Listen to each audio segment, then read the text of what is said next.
Hello, my name is Nusaibah Husain.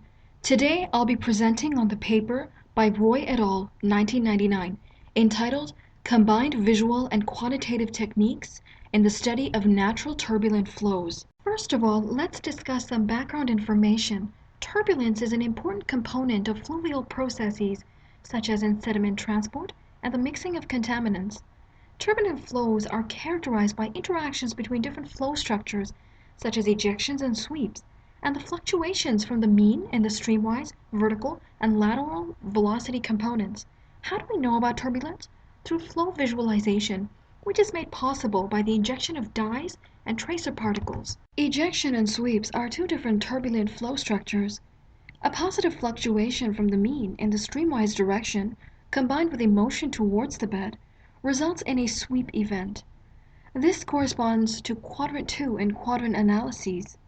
On the other hand, a low variation from the streamwise mean, combined with a flow towards the water surface, results in an ejection event. This corresponds to quadrant 4. Eddy shedding occurs over coarse bed rivers and is dominated by the presence of large particles on the bed. Eddies are shed from behind the obstacle and from the shear layer.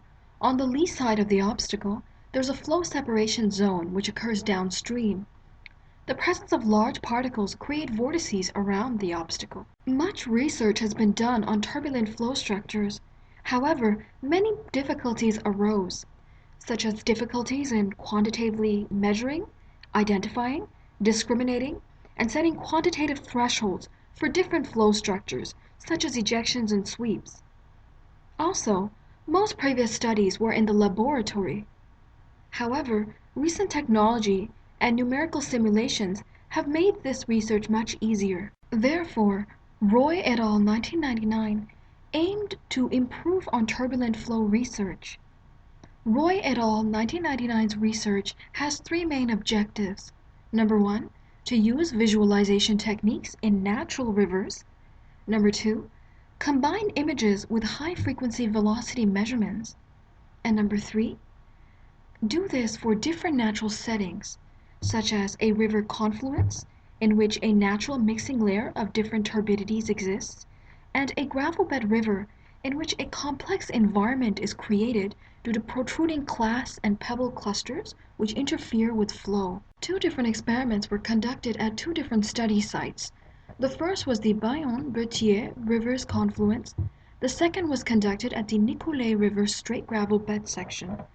Velocity was measured using electromagnetic current meters, or ECMs. For flow visualization, a video camera was used at the confluence site and an underwater lens was used in the gravel site. In addition, a Halley-Smith bedload sampler was used at the confluence site.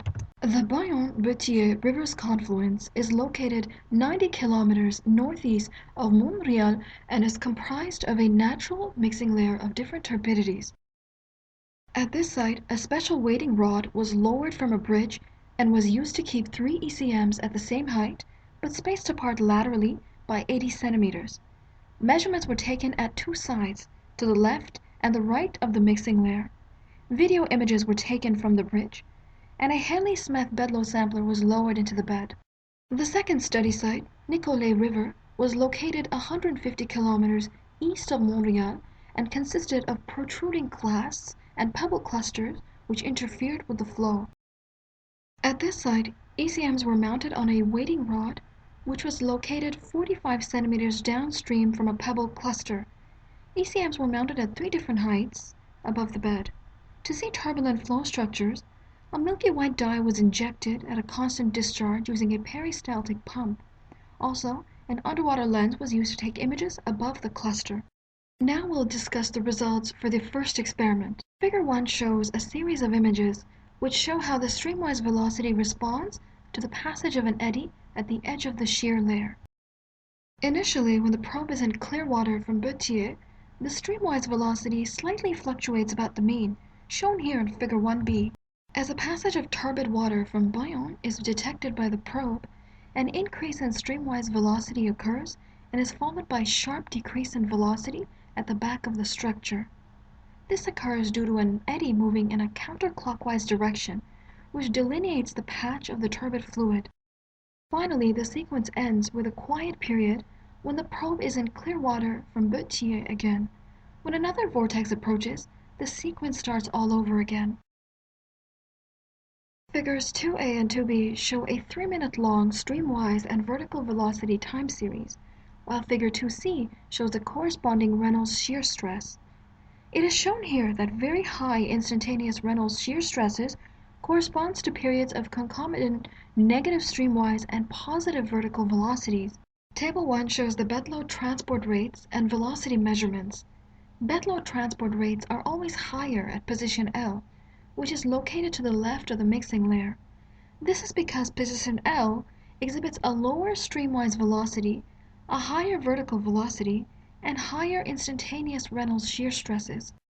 Now I shall discuss the experiment 2 results for the gravel bed site.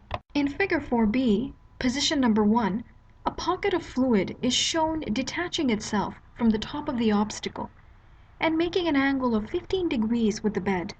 This pocket then moves downstream. Afterwards, the first pocket is then followed by a second eddy shedding from the top of the obstacle, shown in figure 4c and 4d. Figures 4e and 4f show an expansion of these two pockets towards the bell within the separation zone on the lee side of the cluster. The two pockets create elongated structures which have an angle of 35 degrees with the bed.